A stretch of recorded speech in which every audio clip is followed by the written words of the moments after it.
We greased up ThroBot, we oiled the lanes, we ordered up a few competitor balls. You all know what that means. Perception versus reality 5, the Throwdown. The competitors' balls we selected were chosen based on their market claims of heavier oil performance.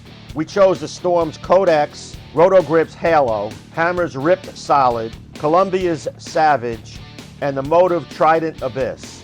In order to not deviate from the manufacturing claims, all balls were thrown with box finish.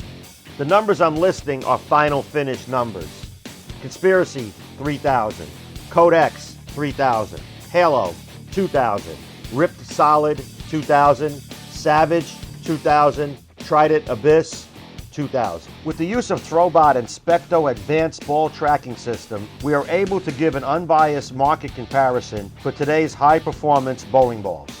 We programmed ThroBot to release each ball at 17 miles per hour with a rev rate of 300 RPMs and an axis of rotation of 50 degrees and a 7-degree axis tilt. We selected a very popular sport pattern, the PBA Dick Weber 45, a pattern heavy enough to test the claims made for each of these high-performance balls. We took the new Conspiracy and using Specto measured 4 key performance categories: angle of entry, total hook, which is the total boards crossed, the true hook, and that's the boards hooked from the break point, and the very important pin deck exit board. These measurements let you know how strong and continuous your ball is as it goes through the pins. When watching the Conspiracy versus the Ripped Solid, the most glaring difference is how differently the two balls go through the pins. Both balls hit the pocket on a 17.5 board. The Conspiracy leaves the deck on the 19.5 board, showing a strong continuation. The Hammer Ripped Solid left the deck on the 12.5 board, a full 5 boards of deflection.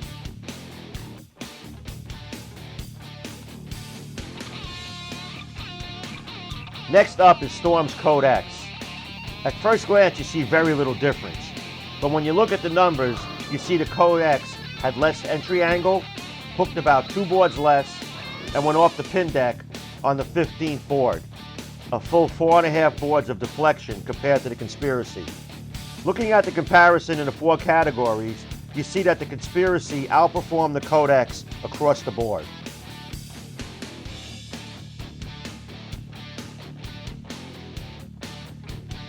Motiv's Trident Abyss performed very well versus the other competitors, but fell short when measured up against the Conspiracy. The Abyss had a 0.5 degree less of entry angle and 2 boards less of total hook. It continued through the pins better than the others, but was a full board less of continuation than the Conspiracy. Check out the category comparisons.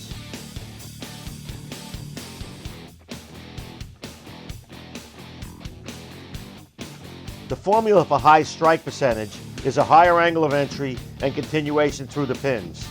The Conspiracy outperformed the Halo dramatically in those 2 categories. Roto Grip's Halo left the dreaded 10-pin. When looking at the numbers, it's easy to see why.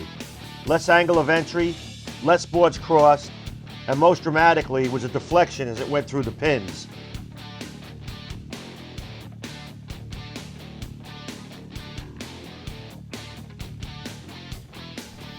The Columbia Savage fell victim to the same 2 categories as the Halo.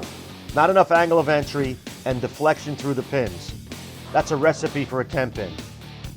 Savage lacked entry angle compared to the Conspiracy by a 0.5 degree and deflected as it went through the pins, actually deflecting to the 16.5 board, while the Conspiracy left the deck on the 19.5 board. Check out the categories that we use for performance, and you'll see that the Savage did not stack up to the Conspiracy. This summary page shows the competition fell short in all categories across the board. Conspiracy had the highest angle of entry, the most total hook, covered the most boards from the break point, exited the pin deck at an astonishing 19.5 board. These are the facts, and they are undisputed. Why settle for less? Join the radical revolution. Wow, that's radical.